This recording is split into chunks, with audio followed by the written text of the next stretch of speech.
Ladies and gentlemen, distinguished guests, honorable members from the government, respected colleagues from USAID, and representatives of the media, Assalamu alaikum, and a very good morning to you all. I am Musharat Bidita, currently leading communications at USAID's flagship clean energy project in Bangladesh called the Batch Project. I will be your host for today's session.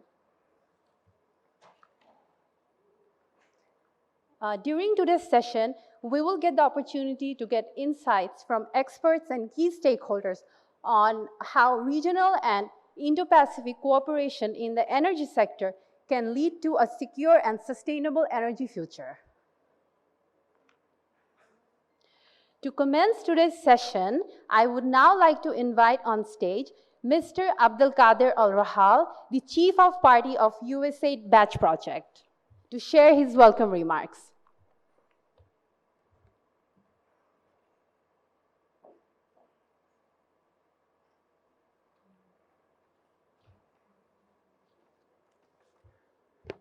Thank you, Bidita.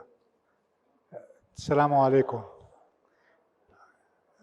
Chief guest Mahbubur Rahman, Chairman of the Bangladesh Power Development Board. I understand he will be joining us momentarily. Dr. Muhammad Khan, Economic Growth Officer for USAID. And then esteemed panelists here, and ladies and gentlemen, again, Assalamu alaikum. It's an honor to be with you this morning and to introduce to you the Bangladesh Advancing Development and Growth Through Energy, otherwise known as BADGE project. Our project seeks to increase the utilization of renewable energy and energy efficient technology, diversify Bangladesh energy mix with sustainable and secure resources, and promote policies that attract private sector investment in alignment with the U.S. government theme of Clean Energy Asia, enhancing development and growth through clean energy. Boosting energy trade, regional energy trade, is one of the 5 project components, which also include promoting advanced energy technology, strengthening power utilities and infrastructure, attracting clean energy investment, and enhancing private sector development. We have some fact sheet and brochure about our project on the table outside. Please help yourself also to one of those that has information about the project. We are delighted to partner with the Center for Governance Studies in Dhaka, Bangladesh, to present to you today a session which includes a video presentation by the National Renewable Energy Laboratory. The National Renewable Energy Laboratory, NREL, is transforming energy through research, development, commercialization, and deployment of renewable energy and energy efficiency technologies all over the world. The session also includes the presentation by the BADGE team and a panel discussion moderated by Mullah Amzad Hussain, the editor of the Renewed Energy and Power magazine. This moderator panel also includes representatives from the Power Division in Bangladesh, Bangladesh University of Engineering and Technology, USAID, the European Union, and the Asian Development Bank. We look forward to everyone's participation also in the panel discussion. Thank you very much. Assalamu alaikum.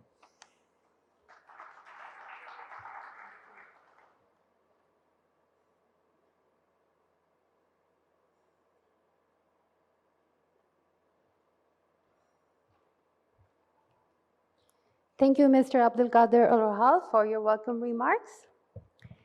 Ladies and gentlemen, Bangladesh is at the forefront fighting against climate change, facing challenges such as rising sea levels, extreme weather events, or changing climate patterns. And during today's session, we will learn more about how we can mitigate it. Our session is called Regional Energy Connectivity in Mitigating Climate Change Impacts in the Indo-Pacific.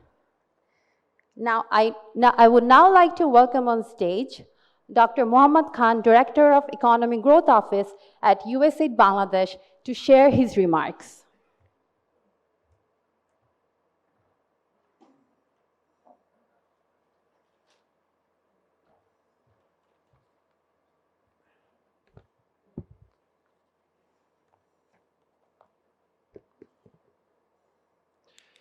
Thank you, Vidita. Chief guest, I understand he's on his way, Mr. Mahbubur Rahman, Chairman of Bangladesh Power Development Board. Distinguished colleagues, donor partners, and participants, dear panelists, good morning, assalamu alaikum, namaskar, and shubho shakal. USAID is pleased to host today's session titled Regional Energy Connectivity in Mitigating Climate Change Impacts in the Indo-Pacific at the Bay of Bengal Conversation 2023. This session supports the theme, the Indo-Pacific as a frontline for climate action of the Bay of Bengal Conversation, and it is in alignment with the US government's theme of Clean Edge Asia, enhancing development and growth through clean energy badge. Today's session includes presentation on the latest renewable energy technologies and their applicability in the Indo-Pacific region, regional perspective on clean energy transition with a focus on Bangladesh, and a panel discussion featuring experts to deliberate on the cross-border renewable energy trading to mitigate climate change. Bangladesh relies heavily on fossil fuels, particularly natural gas and coal, to meet its growing energy demand. The reliance on imported fossil fuels increases government subsidies to the power sector, reduces available foreign currency reserves, perpetuates climate change, and increases vulnerability. Regional trade offers real opportunities to reduce reliance on fossil fuels, increase reliability, and is economically preferred. Energy connectivity is crucial for continuing economic development of the Indo-Pacific region. Enhanced regional cooperation in the energy sector can bring numerous benefits by utilizing abundant renewable resources in the region. In addition, the private sector is poised to play an increasing importance role in the development of renewable energy solutions in the region. Today, you will hear how USAID, through several programs, has been actively involved in South Asia since 2000, focusing on introducing clean energy, improving energy access, reliability, sustainability, and of course, regional connectivity. USAID believes that collaborative efforts would lead to a more sustainable and secure energy future, contributing to a reduction in carbon emissions and meeting climate change commitments. I hope that the session today would stimulate active engagement of stakeholders in the Indo-Pacific region, and particularly in Bangladesh, to confront global concerns on climate actions. Thank you, and have a good day.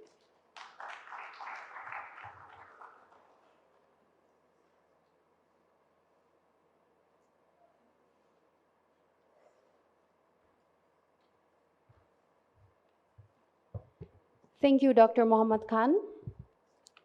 Ladies and gentlemen, energy is very closely linked to climate change, as it serves as both a driver and a solution. It is now the time to delve into the presentation segment of our program. We are now going to watch a video that has been prepared by NRL. The video is on offshore wind energy development, and the presenter is Mr. Patrick Duffy, offshore wind analyst at NREL.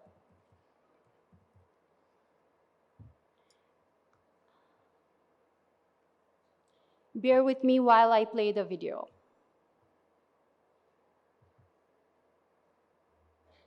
Hi, my name is Patrick Duffy, and I'm a wind energy analyst at the National Renewable Energy Laboratory in the US. IT, can we please I've tried have the to put audio together louder? a brief overview of Thank offshore you. wind energy technology and considerations for potential offshore wind development in Bangladesh. Thank you for inviting me to share. I hope it's helpful. So why pursue offshore wind energy? Offshore wind plants enable electricity generation near major load centers. They also allow for the development of higher quality wind resources. This is site specific, but winds tend to be stronger and more consistent offshore. Large-scale projects face fewer transportation and installation constraints compared with onshore wind development. And a pipeline of offshore wind projects can motivate investment in port and manufacturing facilities, which provides another option for diversifying the clean energy mix in land-constrained areas. Note that there are a different set of spatial planning considerations that apply to offshore wind than apply to other clean energy technologies. So how do wind turbines work? The rotor converts the kinetic energy in the wind to torque, or a rotational force, which is used to spin the generator that produces electricity. Multiple turbines are connected to a substation which collects and transmits the electrical power to the land-based grid through subsea cables. Offshore wind farms are growing in size beyond 1,000 megawatts. This is comparable to some coal, natural gas, or nuclear power plants. These maps show average modeled wind speeds offshore Bangladesh. The amount of electricity a wind turbine produces depends on the wind conditions where it's installed. And these figures show that the average wind speeds offshore tend to be higher than the wind speeds over land.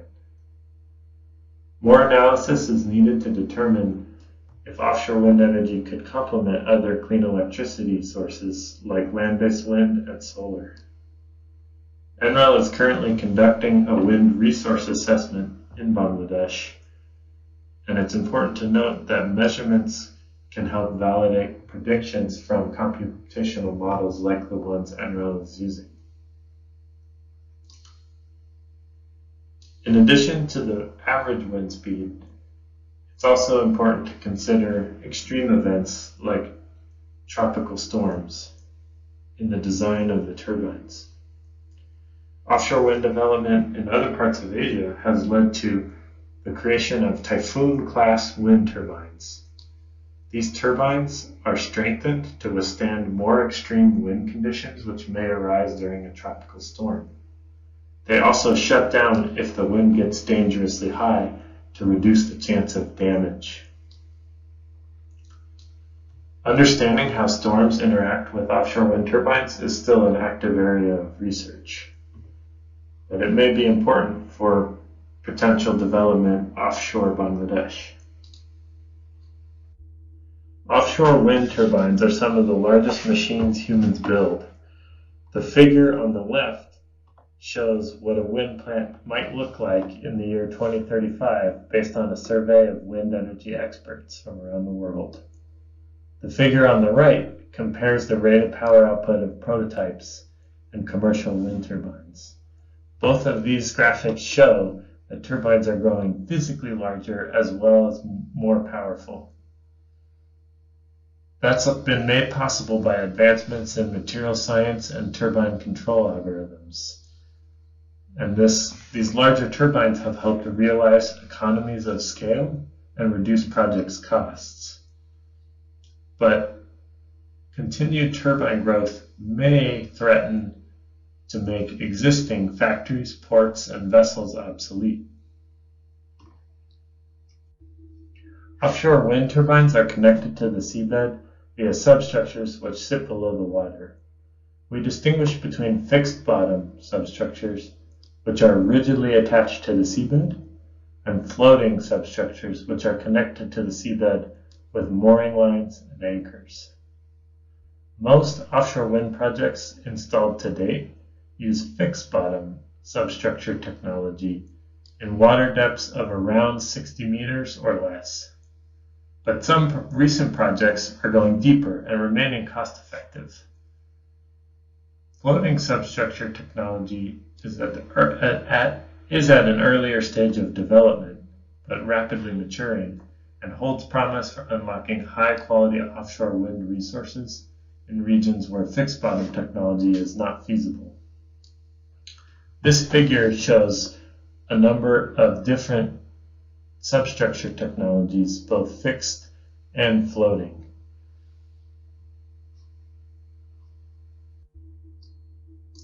Water depth is an important factor in offshore wind energy development. The image on the right maps water depths offshore Bangladesh and shows that those waters are suitable for both fixed and floating substructure technologies. The yellow line represents a 60-meter water depth, which is the current limit for cost-effective development of using fixed-bottom substructures. The red line represents a depth of 1,300 meters, which is the current limit for floating technologies. Both of these limits are guidelines which could change as the technology evolves. Other factors also influence the choice of substructure technology. These include seabed geotechnical conditions, port conditions, and manufacturing constraints. A variety of specialized infrastructure and equipment is required to support offshore wind development. Ports are crucial for installing, operating, and maintaining, and eventually decommissioning offshore wind turbines. They need to be able to store and move large components weighing hundreds of metric tons.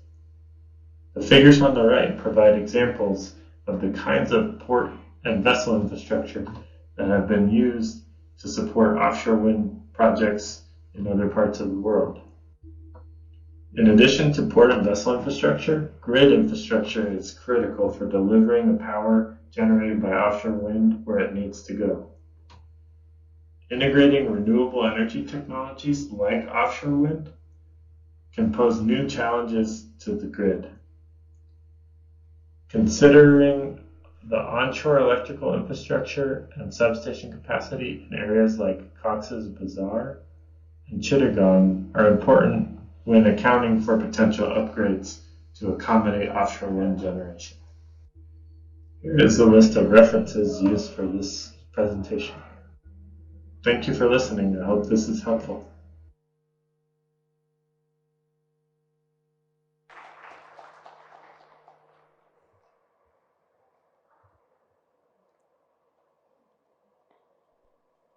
Ladies and gentlemen, welcoming on stage Dr. Alam Mondal, Deputy Chief of Party of USAID Batch, to showcase the keynote presentation on regional energy connectivity in mitigating climate change impacts in the Indo-Pacific with a regional view and a focus on Bangladesh.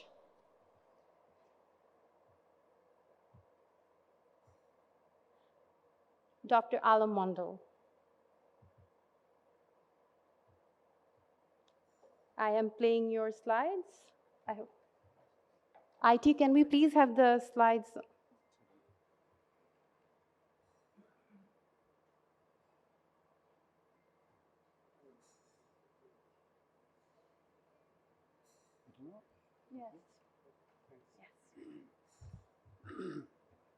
Yeah, Assalamu alaikum and good morning, everyone.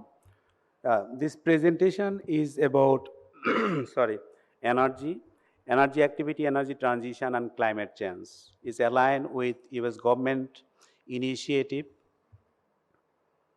Clean Asia means enhancing development and growth through energy.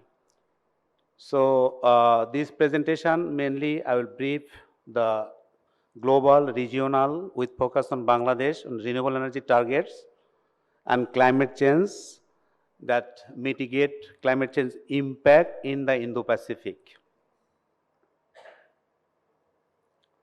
So see the global energy overall scenario. So we know the energy is the main component for any socio-economic development. Currently, most of the energy demands are made by largely from fossil fuel. Fossil fuel means natural gas, coal, oil. So you see about 60%, more than 60% power generation still comes from fossil fuel, and fossil fuel reserves is also limited. If the current rate of consumption is continued, the coal will stay up to 118 years, gas up to 60 years, and oil about 42 years. And it is important to note that in the next 20 years, the expected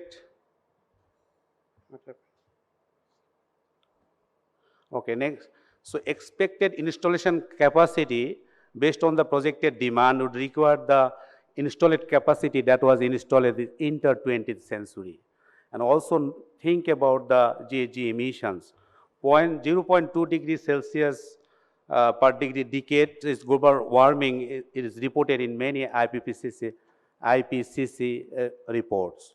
So about more than 70% GHG emissions is related to energy activities, and over 40% CO2 emission directly from power generation.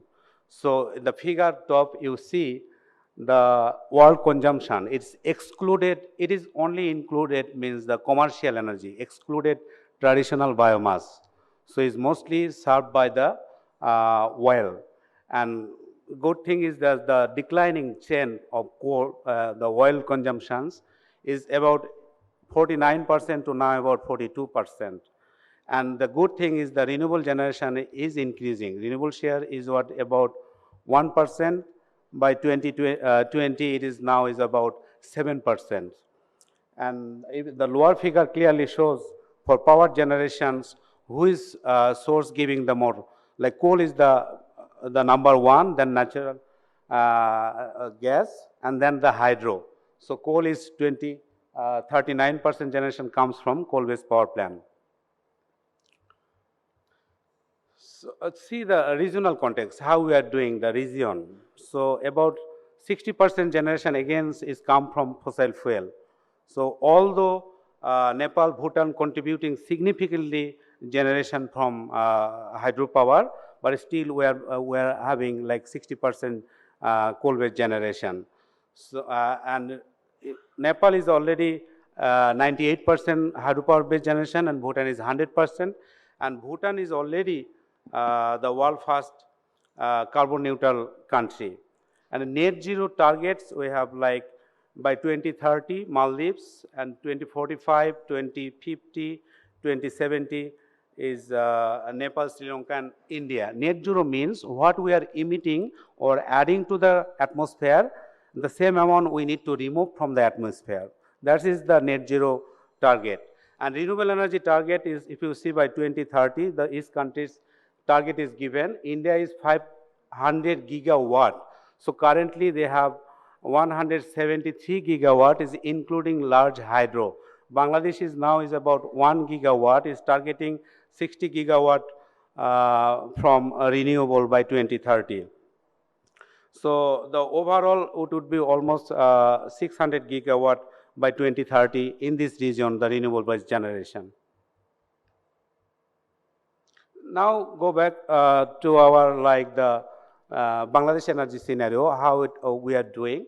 So up to 2022, total installation capacity is almost 23 gigawatt, and highest is almost, we said 99.5% energy access we have, and contributing mostly from fossil fuel. If you see the figure, the bar chart, installed capacity 51% from natural gas, 28 or total 34% from liquid fuel, and then 8% imported, 1% hydro, and 1% renewable. So the generation, it looks like almost 90% comes from fossil-based power generations. Although we have a significant number of installation capacity, but we maximum demand meet is about 15 gigawatt. So look at the cost of generation and then distribution cost for power in Bangladesh. So average cost, generation cost or supply cost, we say almost 9 taka or 9 cent per unit. and average bulk sale price. Bulk sale price means BPDB is selling to the distribution utilities about 6.2 taka or 6 cents per unit. See, there is a significant gap between supply generation cost and the bulk sale. So it is like 2.7 taka per unit is additional. These are the subsidy governments needs to pay. Per unit, we are paying subsidy 2.7 taka. So, and then at the same time, if you see the imported cost of the electricity is 6.12 taka per unit, and fossil fuel, especially HFO-based power generation cost is around 20 taka per unit. And renewable generation cost still is high in Bangladesh, is about 12 to 15 taka per unit. So it clearly shows there is a good sign. The renewable is coming up. I will tell a little bit later how it's contributing for generating electricity in globally, and also for Bangladesh is useful. So see the Bangladesh, the renewable energy capacity target. So PSMP Power System Master Plan is revisiting, is called 2016, is published in 2018. Its target is about 8 gigawatt or 8,000 megawatt by 2041. This is the target. Actual capacity right now is 1100 or 1200 megawatt, is including large hydro is one, we have 230 megawatt, including solar home system. Basically, large utility scale solar wind generation, solar power generation is about 600 megawatt in Bangladesh. So also Mujib Climate Prosperity Plan shows the target is about 100% by 2050 and 40% by 2040. I will focus more on the drivers. This renewable is important, no doubt about it. Renewable can contribute significantly to mitigate GHG emission, no doubt about it. Renewable can contribute to improve the energy security, no doubt about it. So what are the main drivers need to keep in mind? So energy security, the natural gas is the main source of electricity generation, and it is consumed by other sector as well. So, and based on the reserves, natural gas cannot serve for power generation in the long term. So this can be driver we can take positively to promote renewable based generation. So, and also need to minimize the import dependency. This is another driver need to be in mind. And optional this is need to focus on optimum use of indigenous resources. So renewable is indigenous resources. We have to maximize use them to get their benefit. So NDC target, nationally determined contributions. So this is another driving force to promote renewable energy technologies. And government visions clearly, Prime Minister's mentions to COP26 is like 40% renewable based generation by 2041. So another driver is potential of renewable energy. It's really significant potential we have in Bangladesh, over 150 gigawatt solar potential, and endless study shows over 30 gigawatt onshore wind potential. If you add offshore wind, the potential is significantly higher. So let's go to the cost of renewables. Cost of renewables is significantly decreased in last decades. Is currently, based on the many projects, is the range between levelized cost of electricity from renewables varies from 3 taka to 4 taka. Basically 3 cents to 4 cents for the solar PV, and wind 3 cents to 5 cents. So the really latest the latest lowest renewable based generation cost is 0.28 cent per unit. So the cost is competitive with conventional fuel. There is no doubt about it. So independent power producers, so they are interested. So there are many, you know, like 15 years back, private generation was in Bangladesh less than 5%. Now private generation companies is contributing about 45% per generation. USAID BRAS project mainly focusing or targeting to have a transition on private sectors, generation from fossil based power generation to renewable based power generation. So independent power producers are ready, so need a level playing field to get them in and promote the renewable energy technologies.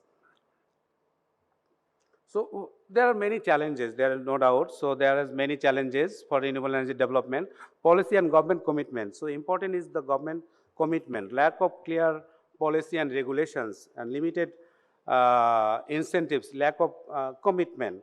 So main lacking is like the misalignment between target and the implementation plan.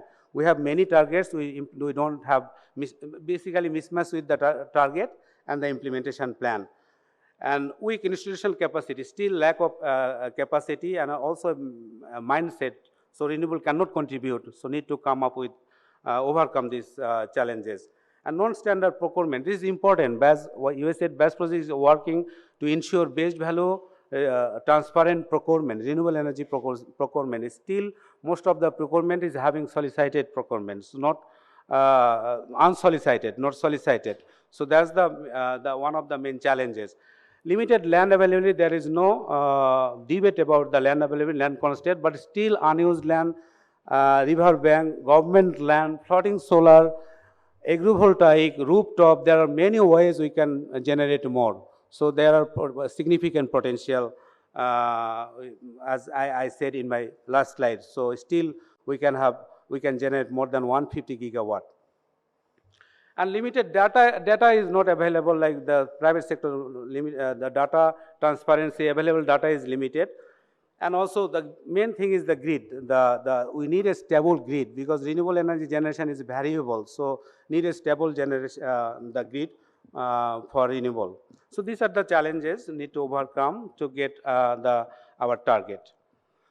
So now we'll focus on the regional connectivity, the cross-border electricity trade, because if they mention it, this is the cheapest way. Now we see like 6 taka per unit, the imported cost. We are not talking about the only to import, but we are talking about to import and export to have a market where we can buy and sell electricity from that market. So government targets by 2041 about 99 gigawatt or 9,000 megawatt to be imported. So currently importing about 2,600 megawatt. So currently importing, they're using 3 routes basically. One is Kumilla, Tripura, another route is Bharamara, Baharampur, another route is Rahanpur and Jharkhand. So 3 current routes using to import the electricity. So and Bangladesh main target is to having like the participation in day-ahead market. Day-ahead market is a physical market, is like a stock exchange, stock market. 24 hours before, you can confirm your buy and sell, what is the demand, what you want to buy. So you have negotiation, can come with a consensus and you will confirm your demand or supply one day before. So government is interested to participate in the day-ahead market. Import hydropower from Nepal, this is ongoing. By 2024, by next year, we will have 40 megawatt additional, and by 2030, so 500 megawatt hydropower from Nepal. Also joint investment Nepal, India, Bangladesh on discussion to invest in Nepal to import electricity from Nepal, similar with the Bhutan. See, requirements for Bangladesh to enhance the cross-border electricity trade. So what are the primary requirements? And also better to mention here that Nepal and Bhutan already in the market, on the day-ahead market, but Bangladesh is not yet. So this is important to enroll first with the day-ahead market. What are the requirements? So we need clear-cut favorable policy and regulations, regulatory frameworks to for this participation of regional market. And transmission network, this is important. We need a synchronized grid, like grid to be synchronized with India and Bangladesh, the same. If it is synchronized, then easy to import or export or to trade electricity in this, from this market. And sizable financial investment is required for the infrastructure and grid infrastructure. And establish cooperation and trust among regional countries, this is very important. We need to build up trust each other, and then regional also need commitments, and then it is easier to have the market, development of the market. And also need to promote regional projects that will help to build trust among the countries. And capacity development initiative, that's basically we need the capacity development for institution and also human capacity for cross-border electricity trade. So government vision, so if you see the vision of the government, so it is upcoming basically integrated energy and power master plan will come like this way. So where we are now, like 2021 is middle income countries, developing country status we are expecting by 2030 and total capacity would be 40 gigawatt, and by 2041 is a developed country capacity would be 60 gigawatt, and by 2050 we will start clean energy region. So the electricity generation up to 40% clean energy by 2041. So USAID, what USAID is doing, there are, as Dr. Mohammad Khan already mentioned, there are many initiatives that align with Clean Asia is. So Bangladesh Advancing Development and Growth Through Energy BAS, one of the projects is running in Bangladesh, facilitating cross-border renewable energy efficiency, energy procurement, so all about the capacity development sort of things. And South Asia Regional Energy Partnerships is SAREP, based in India, but working for this region. Sri Lanka Energy Program, Urja Nepal Program, USAID Vietnam Low Emission Energy Program, and also USAID Vietnam Urban Energy Security, USAID Southeast Asia Smart Power Program is all about in the Indo-Pacific region. So encouraging things, what are the good things? As I mentioned, the private sector, they are interested to participate, promote the renewable energy technology, also participate cross-border electricity trade. So this, but they are looking for the transparency, predictability, and clear rules of law to participate in the market. And adequate infrastructure should be ready to start this market. And private sector interested to develop regional projects. Actually, there are many private sector now ready to invest in India or Nepal to import electricity from there. USAID also, recent consultations show an increase of private sector participation in cross-border electricity. USAID also developing different kind of tool like corporate power purchase agreement. So corporate power purchase agreements, it will help private sector to sell the electricity directly to the consumer. So this type of tool USAID is BAS project is developing in collaboration with SAREP and also other US organizations. The corporate power purchase along direct renewable, as I said, renewable purchase by end user, national and cross-border energy power agreements. So we are developing this type of PPA, how it should be, and that would help to get in the market and cross-border electricity trade market. So USAID, what is contributed specifically to the cross-border electricity trade? So we already developed a roadmap that clearly shows next steps to enroll the regional market or day-ahead market. So a short-term action is given, participation in the power exchange by following designation authority. The designation authority is the Central Energy Regulatory India, need to be enrolled there to get it approved, then we can be a member of the market. So there in the roadmap, it is clearly given 3 stages, like what should do immediately, what is the second stage, what would be the third stage. The first stage is all about the participation of the day-ahead market. So we need to confirm an Indian trader, and then agreement with the settlement agency, and finally with the designated authority. And second stage is, so we need power exchange approval or clearance to become a member of PX.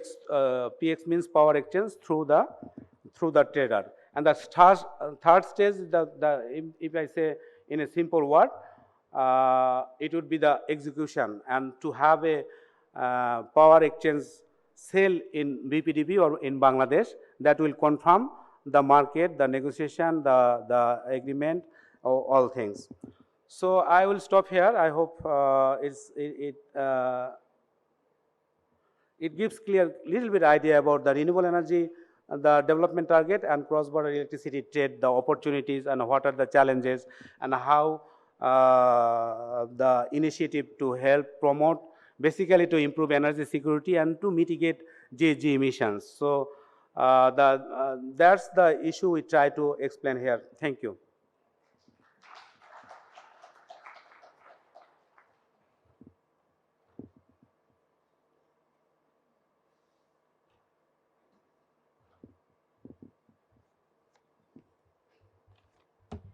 Thank you, Dr. Alam. Ladies and gentlemen, it is a privilege to welcome our honorable chief guest, Mr. Mahbubur Rahman, Chairman of Bangladesh Power Development Board, to share a few words with us.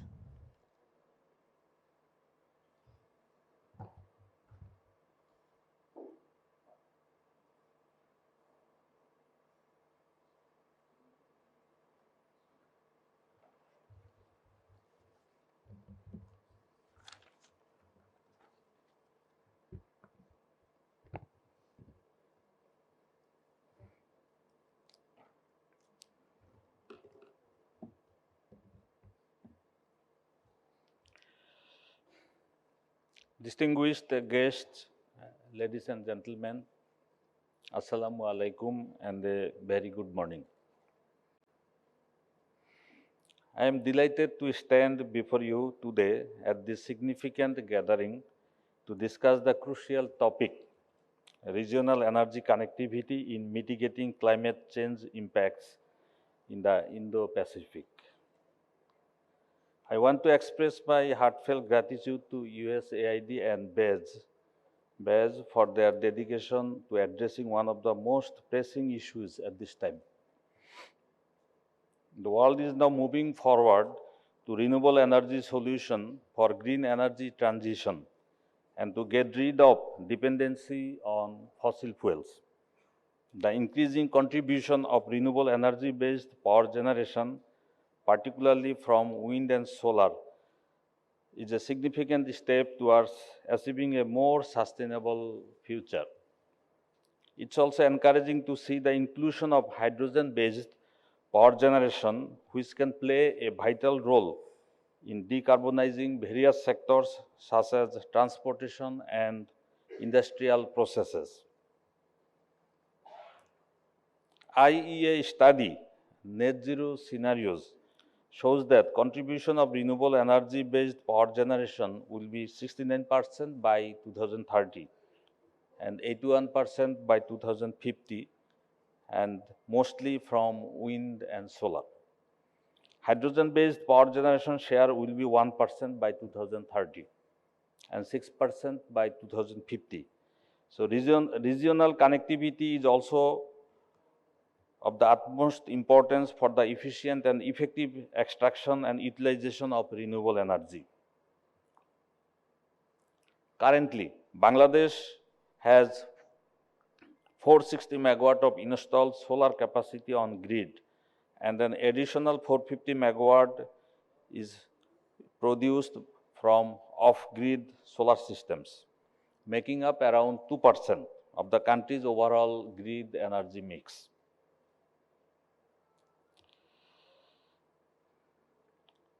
Government of Bangladesh has the target up to 40% from clean energy by 2041. Solar power plants will play a pivotal role in achieving these targets.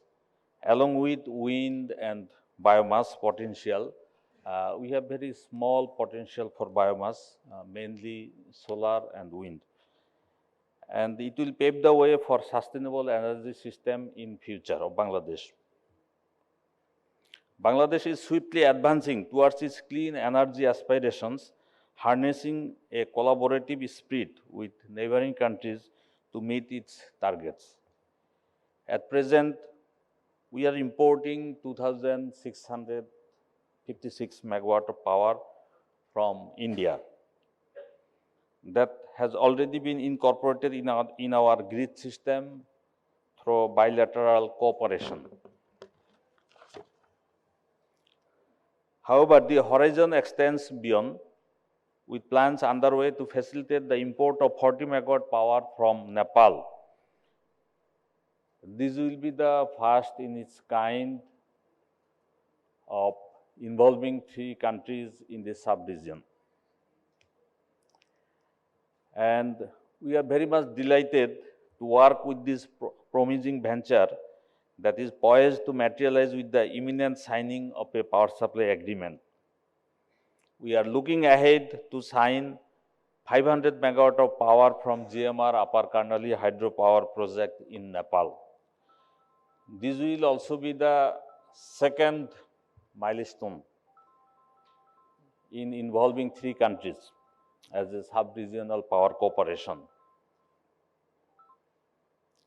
These initiatives represent a substantial stride towards augmenting the clean energy share in this region. According to our draft Integrated Energy Power Master Plan, a total of 15,000 megawatt will be imported from neighboring countries through cross-border electricity trade by 2050, and that will account for about 15% of the total generation capacity. In the Bay of Bengal region, a vision of greater connectivity and energy resilience is unfolding, which consequently needs the development of a regional power market. Several frameworks have been proposed under BIMSTEC, BBIN, SASEC, SAARC for regional cooperation and energy exchange. BPDB already, we are in a process of participating day-ahead market of Indian Power Exchange very soon. Moreover, plans are underway to import power from India on an round-the-clock basis that ensures both renewable energy shares at low cost as well as our grid system stability and reliability. The energy outlook for the Indo-Pacific region in 2050 is dependent mainly on the choice of energy technologies. The technologies that gain dominance will not only reshape regional energy demand but also influence mineral and fuel requirements. The energy system of 2050 is likely to be a hybrid, combining traditional and green technologies with a larger role of renewables.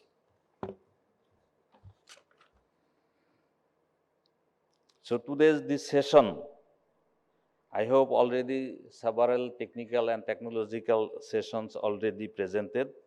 So I wish a successful of this session. Thanks to you all and thanks to the organizer for inviting me. Thanks to all.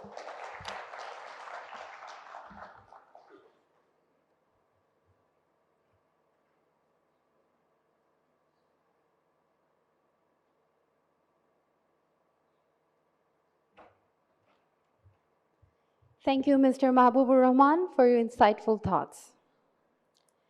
Distinguished guests, we are now moving into an engaging and insightful panel discussion on the topic cross-border energy trading to mitigate climate change in the Indo-Pacific region. Our esteemed panel will be moderated by Mr. Mullah Amjad Hussain, the editor of Energy and Power magazine. Can we please have him on stage? Our moderator. Joining us as panelists, Mr. Nirod Mondal, Joint Secretary of Power Division, Dr. Ijaz Hussain, Professor of the Chemical Engineering Department at Bangladesh University of Engineering and Technology, Mr. Shayan Shafi, Energy Team Leader at USAID Bangladesh, Ms. Kiara Vidusi, Program Manager of Energy Investment Grants and Blended Finance from the delegation of the European Union to Bangladesh, and Ms. Nazmun Nahar, Senior Project Officer Energy at the Asian Development Bank.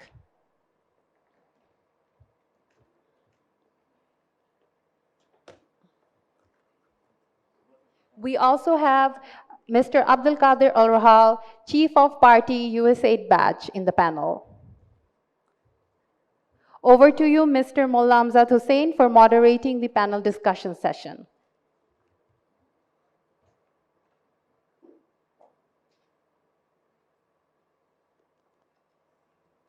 Good morning, ladies and gentlemen, distinguished guests.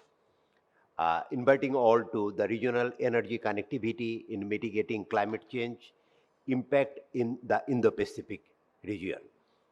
Actually, we have a designated speaker today and we have time limitations. So, you all know the actual situation of Bangladesh energy sector and renewable energy contribution, as well as the Bangladesh planning for mitigating the climate change things and meeting the NDC target, reducing carbon emission. And all we know that our Prime Minister is very keen to low carbon development. In this line, Bangladesh take a lot of initiatives to enhancing non-carbonized power generation. One of step is the Rupur nuclear power plant is almost in the final stage, as well as Bangladesh formulating policy to generate grid connected solar, and one study funded by ADB is on the final stage to generate power from wind in deep offshore.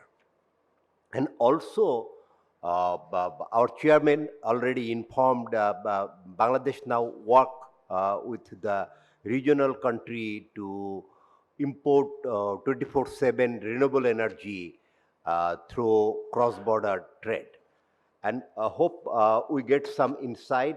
First, I like to invite Mr. Abdul Qadir Lahar to give us some thoughts on this regards, how BEST can help Bangladesh to enhance the regional cooperation on renewable energy, and especially renewable energy, as well as our regulatory framework to do the things with the regional country.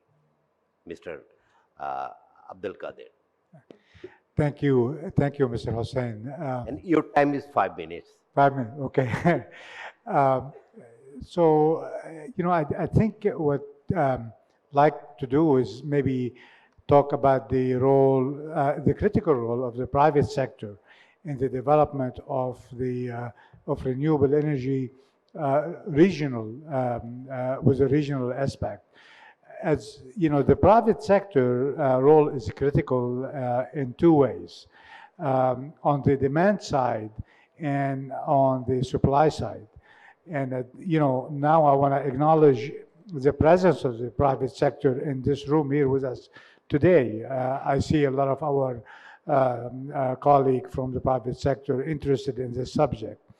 So, if I may start on the demand side, as we all know, there's a lot of pressure on the private sector to engage in net zero solutions for their product and services. You read today all the time about companies like, large companies like Google and Nike and H&M, who probably is here today, on their goals of procuring renewable energy for their services.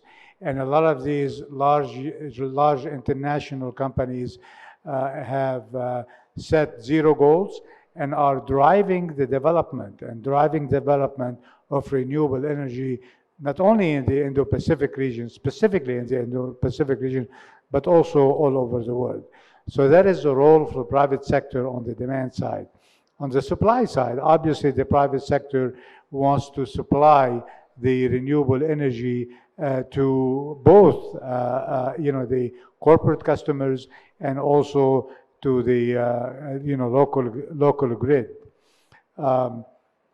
USAID, through the BATCH program, is really instrumental in, at least in Bangladesh and the region, in supporting the role of private sector through the development, for example, of corporate power purchase agreement, which are agreements that allow the private sector customers to buy directly from private sector generators of clean energy.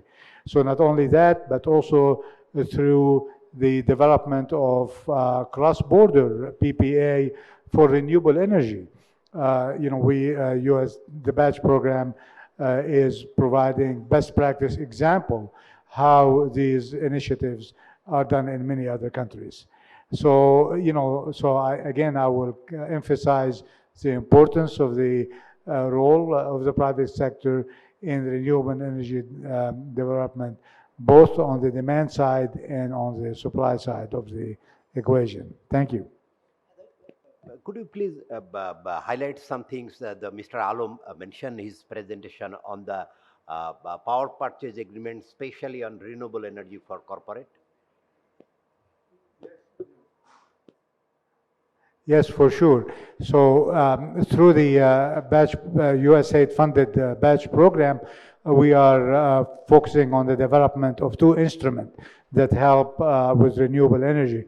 The first one is the corporate power purchase agreement, again, which include in it some clauses, important clauses that allow the private sector to claim, the carbon credit needed for their contribution to clean energy for their customer base, and also through the through power purchase agreement cross-border between government, also that take into advantage renewable energy. Importing renewable energy is a little different than just importing any energy. And, I would just give you one example. If an energy is produced in a neighbor country as imported to another country, a lot of the questions would be who take credit for the renewable energy. Is it the producing country? Is it the consumer? There are a lot of models and a lot of business best practice models that we are introducing also as template and examples to satisfy this equation, while at the same time remain compliant with the Paris Agreement in that there will be no double counting of renewable energy, produced or consumed. So those are the two areas we're looking at. Thank you, Mr. Hussain. Thank you so much for your kind words. And now I like to request Mr. Sayan Shafi, team leader, energy team of USAID. We all know the USAID actually key player in this region to initiate the energy cooperation things from middle of the 90s, and many programs going on, and still they are supporting Bangladesh as well as the regional country to make the things reality and energy cooperation. Mr. Sayan Shafi, your time also in 5 minutes, and it will be very nice if you can put some insight regarding USAID activities in development and enhancement of the regional electricity trade with the project almost every country in the Indo-Pacific region. What are the same of the lesson learned that the applicable enhance the regional electricity trade? Thank you very much. So, yes, it is true that USAID has been working in the regional energy space for a long time. To be precise, we started doing it in the early 2000s, 2000. And we started doing it through a program for this region. We started doing this with a program that is called the South Asia Regional Integration, the SARI program that many of us, of you are also aware. The South Asia Regional Energy Integration Program was introduced in 2000, and then it had 4 phases. Each of the phases were for 5 years. So in 2020, the SARI program ended, but at the same time now we are operating from 2021. There is a new program called the South Asia Regional Energy Partnership, the SAREP program that is still going on. And the SAREP program and the BATCH program that Mr. Abdul Kader here is the chief of party for that program. The batch program is a bilateral, USAID's bilateral program in Bangladesh, and the SAREP program is the regional energy program in India. So both of these programs have a common goal, which is to work on regional energy cooperation. So we have been doing that, and we have seen a lot of changes in terms of the capacity building of the stakeholders. The reason why I am sitting in a panel talking about regional energy cooperation twice in the last 2 months is an indicator as to how the thematic area has evolved over the last couple of decades. When we started talking about regional energy cooperation in 2000, we didn't have many people to listen to us. And similarly, we have seen how positively the mindsets and the learning of these countries, the representatives of these countries have also changed. So in the last 10 years, if you look at the last 10 years versus the 23 years horizon, you would see a significant change in terms of people getting more learned about the sector, people trying to ask the right questions, give everyone the challenging but the real questions in terms of what needs to be done for the countries to collaborate and to actually trade power. So a lot of positive change has already happened, and Bangladesh is no exception. As the respected chairman of Bangladesh Power Development Board mentioned, the government of Bangladesh is also thinking about participating in the Indian Power Exchange, the day-ahead market, and also thinking long-term in terms of trading of power between countries. And when I say trade of power, it is not only taking power from outside. We are also planning to export power through the electricity grid. So this is a learning, I think, that has evolved over the several years, and this is also something that is not only technical. I think many of us are here who are already aware about the subject matter not to be only a technical issue, but also it's actually a geopolitical issue where there are many other concerns which are embedded to this concept.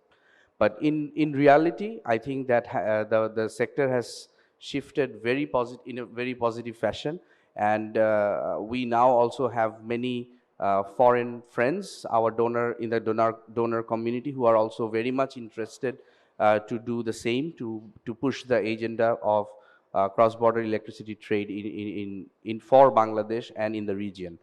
And USAID having worked in this sector, not only in the South Asia region, but also the Central Asia region, Southeast Asia region, Central America region, and also the Africa region.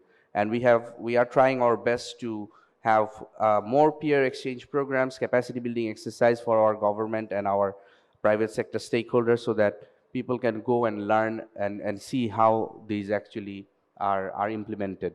We conducted studies tours to South Africa, the Southern Africa Power Pool in Zimbabwe.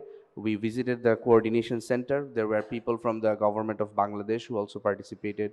We also brought a team from the government of Bangladesh to India several times. So we are trying our best to make this a very known segment, because we have seen that it is not only US government's interest to advance clean energy through regional energy cooperation in Bangladesh, it is also the country's and the region's priority as well. Thank you. So much. I think you already know the Bangladesh government, especially through Power Development Board, they already has taken step to go for the real power trading between Bangladesh, India, Nepal, and Bhutan, and already they started discussion with the Nepal to sell additional power in the winter season this time. And Bangladesh power demand is a little low, but they are now. I request former Dean of BUET, Professor Ijaz Hussain, energy expert as well as climate change expert, and he do a lot of work for IPCC as well as the preparing for our NDC. I like to request you to give us some insight regarding how the cross-border renewable energy, clean energy project be structured to ensure the qualitable access, benefit sharing, cooperation among Indo-Pacific country, especially on the SARC, especially SARC and BBIN. Thank you very much, Mullah Amjad. I'm actually delighted to be here to speak in front of all of you on this very important topic. I've been working in energy kind of all my career, and my actual normal career has ended, but I'm still continuing to work in this, especially the new idea of this net zero and decarbonization. That is my thing. Before I begin, I like to mention that I don't know how Bangladesh, we fell so far behind in renewable energy. Like the chairman said, 500 megawatt grid-tied solar out of nearly 25,000 megawatt of power plants. That's just 2%, just 2%. So, I mean, we actually, despite all the efforts that you said that USAID and all have been helping Bangladesh from 2000, we really haven't done very much. I don't know what happened. Why? I mean, when you look at India, it's one of the hugely success stories in terms of setting up renewable energy, in terms of solar power plants. And just next door, and we are talking about so much cooperation, but we didn't learn from them. This is the most amazing thing to me, that India is now a showcase in terms of solar energy. They have so much solar energy now that they can't use it. They actually can't use it because, you know, using solar energy, apart from the morning hours, that 4.5 hours or 5 hours or 6 hours, is very expensive because you have to put it in a battery and use it. So they have so much energy, so they have gone into the hydrogen program, which is another form of storage. So I might get into it if there is time. But you know, there is also a lot of good solar renewable energy right in Nepal and Bhutan. Okay. Now, why didn't we get this earlier on in Bangladesh? Well, there are several factors here. One is that earlier, electricity was so cheap in Bangladesh because we had a lot of natural gas, cheap natural gas, that whenever we went to negotiate for bringing electricity from Nepal and Bhutan, I mean, we found that, you know, we can generate electricity in Bangladesh much cheaper. So why? So every time we fail. But by the time we were ready, right now it's very expensive, electricity in Bangladesh, extremely expensive, because we have to import these fuels. Now it's cheaper, but now we are facing other problems. Only recently that we are noticing that India has opened up. I've been working in this field, and I've gone to India several times, Delhi. I've talked to their government officials, talked to many people. Professor Ijaz, could you please give your thoughts on the future project? That's what I'm saying. Technically, everything is possible, but is the three-way interaction between India actually blocked? India actually blocked the electricity coming to Bangladesh. It is only recently the 40 megawatt that is a tripartite, because you know that the chicken neck and all those kind of problems. So that's why we could not. So the main problem is technical. The other problem is that who will build this very expensive hydroelectricity power plant in Bhutan and Nepal? They don't have the money. And India has never allowed Bangladesh to go directly and invest there. So it was always have to be third party. So it was always that India had to build the power plant and they agreed to give us some. So we have to overcome this kind of problem, and India has, what I'm saying is that India has opened up recently, and it's the thing. The other problem in India is that hydroelectricity is actually much as the form of renewable energy in India is much more expensive now than solar. So they have a problem. Actually, India itself has a lot of renewable energy potential, hydro potential in their own northeast. But they are not developing those. They are not developing those because it's when you talk about renewable energy, it's for them is solar. So right now for Bangladesh is that bringing electricity from Nepal and Bhutan is always extremely, extremely beneficial. So, they have to work out a way of getting this electricity. And I like the idea that in the winter time, when the water level is very low for the hydropower, we can export our, well, unfortunately, if we export something, it will be fossil electricity, but at least there will be trade possibility over there in this regard.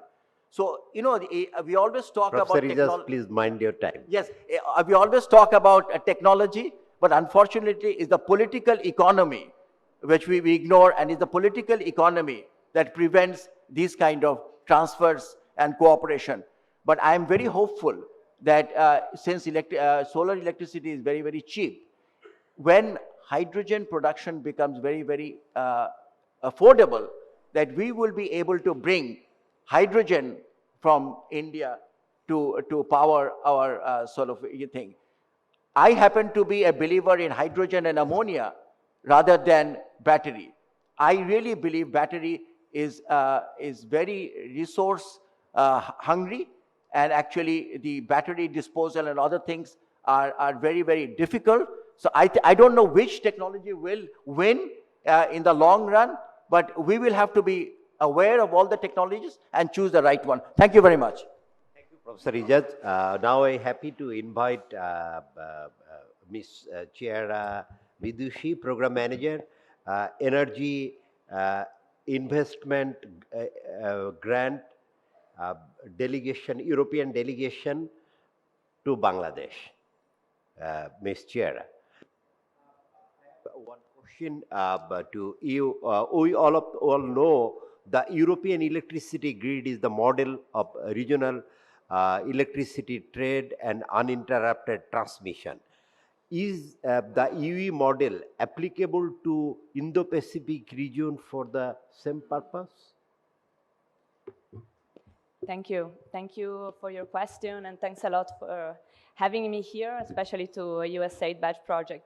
Although the journey is still ongoing, indeed the EU has made significant progress in terms of the creation of an integrated and liberalized power market. Currently, Europe has an internal common electricity market comprising 35 countries, so this goes beyond the EU member states only, where there are different types of mechanisms through which electricity can be traded, maybe long-term contracts of 20 years or a day-ahead market, intraday market. Also, and I think this is particularly of interest for and relevance for other regions in the world, including South Asia, the EU has gained a lot of experience when it comes to ensuring trust in negotiations for cross-border connectivity projects or electricity trade between bigger and smaller countries, richer and poorer, technologically more advanced and less advanced countries, as well as the establishment of some well-working methodologies for calculation of cost and benefits for both sides. And also there are some institutional setups and structures, like for example ACER, which is the EU agency for the cooperation of energy regulators, or ENTSO-E, which is the European Association for the Cooperation of Transmission System Operators for Electricity, and others. Now, going back to your question very quickly on whether a similar system could be replicated to other regions in the world, like the Indo-Pacific, my answer would be yes, of course. But the point is when and at which conditions this can happen. Because, of course, there are certain prerequisites that would allow a region to be able to scale up electricity trade and down the line also ultimately the creation of a power market. And I think these points, these prerequisites have been already mentioned by some of the previous co-panelists, and also the very good presentation we had, we listened early this morning. But in my opinion, they could be basically summarized into five points. First, a strong political will, which ensures the commitment from the high-level political level. That's fundamental. Secondly, of course, they all say that electricity knows no border, but we know, in fact, that there are borders between sovereign countries, intra-regional, of course, and therefore, what is needed is a dedicated and harmonized framework for legal, policy, regulatory, and technical point of view. So that's, of course, fundamental. Thirdly, the capacity, which is not only the generation capacity, but especially the transmission capacity. Fourth point would be, of course, in order to be able to trade, the right mechanism for commercial transactions intra-regionally. And fifth, something that was also mentioned earlier, the investments. And here the key players should be both private sector and financial institutions in order to ensure that the infrastructure is being set up. If I'm allowed one very short last point, I just want to say that we do not start from a blank page. On the contrary, and here I'd like to praise USAID Batch Project and SAREP and also all the other partners that already initiated like very ambitious and relevant processes here, including ADB, World Bank. So it will be fundamental to build up on what has been already created so far. The EU is also going to initiate a technical assistance project at regional level for energy connectivity. So looking forward to cooperate. Thanks. Bachera, for your input, especially you mentioned 5 points for the political commitment and legal and regulatory framework integration is very important. But nowadays, the region mentally ready to exchange power, and 15 years back, it's a big challenge for Bangladesh, but now it's reality. We are importing power from India almost almost 2.6 gigawatt right now. So I move to our last speaker, Miss Nazmun Nahar, a senior project officer, Energy Asian Development Bank. I like to request you how ADB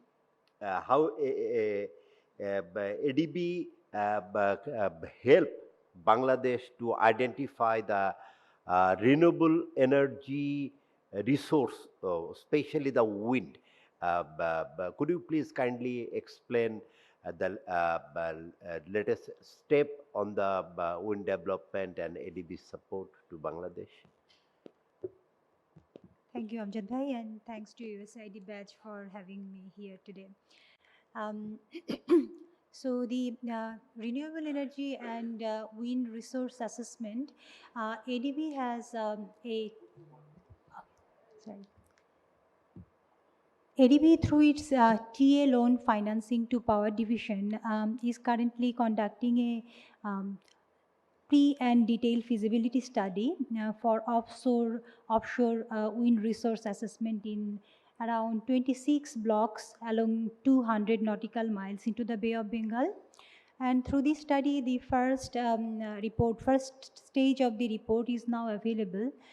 It identifies that there are 17 near shore and 14 offshore locations where wind specific studies can be taken for offshore and near shore wind turbine and project development. And compared to the last assessment in land-based wind mapping and detailed feasibility studies that was conducted under the same TA loan in 2020, we found that there the wind resource, the wind speed was relatively lower, less than 3 meter per second. But in the offshore and nearshore area, especially in the Matarbari and Maheshkhali region, the wind resources atlas shows that it is more than 6.5 to 7 meter per second. That's promising speed, at least at 20 meter height. And we have seen from the morning presentation made by NREL, there are different type of floating and bolted types of platforms. So based on these, in the recommendation, preliminary recommendation shows that 300 megawatt up to 13.6 gigawatt of different capacities wind turbines are possible in the area of Bay of Bengal.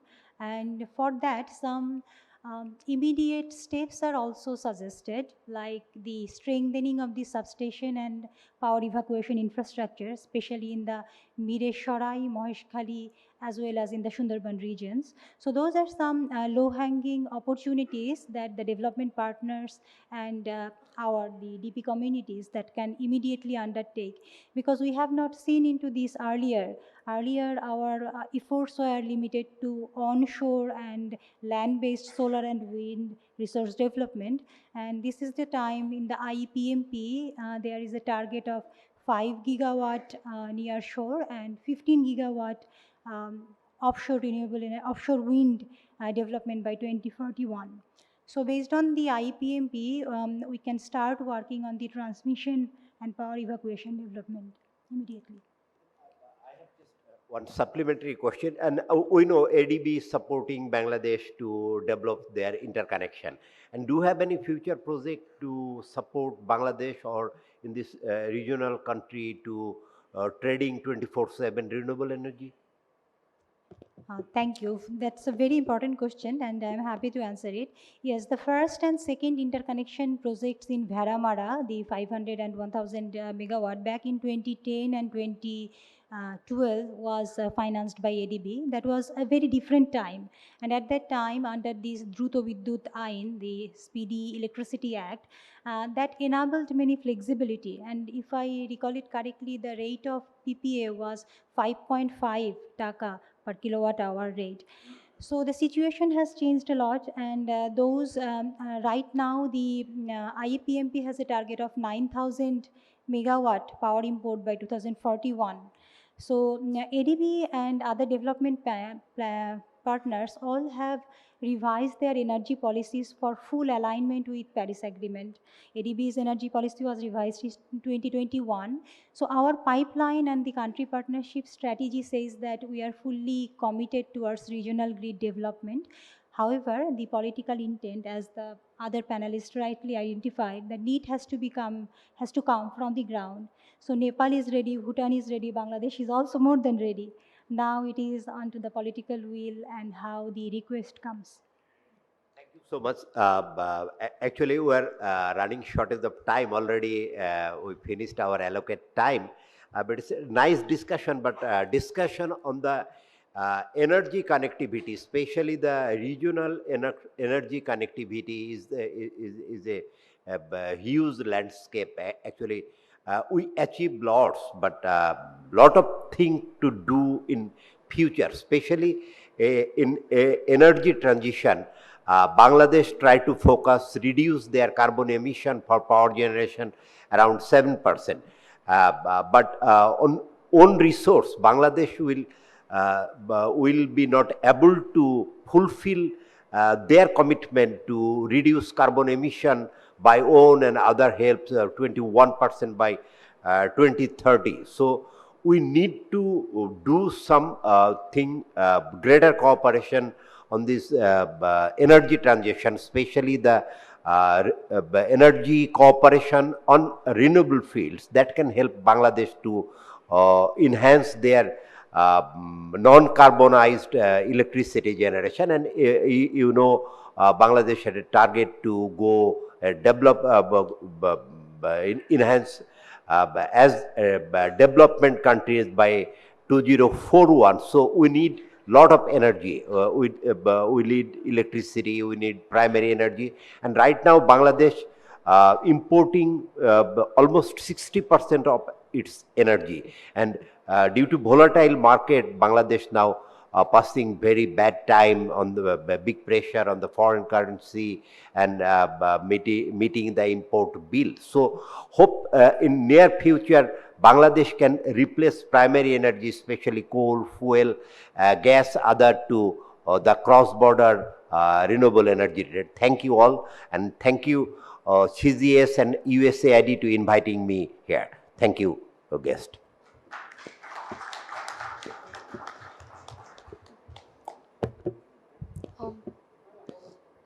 Thank you to all the speakers of this session. Now I would like to request all the members of the batch for a formal photo, please. Requesting Shayan Bhai, Energy Team Leader, to share his vote of thanks. Shayan Bhai, just a few words before we gather for the group photo. Thank you.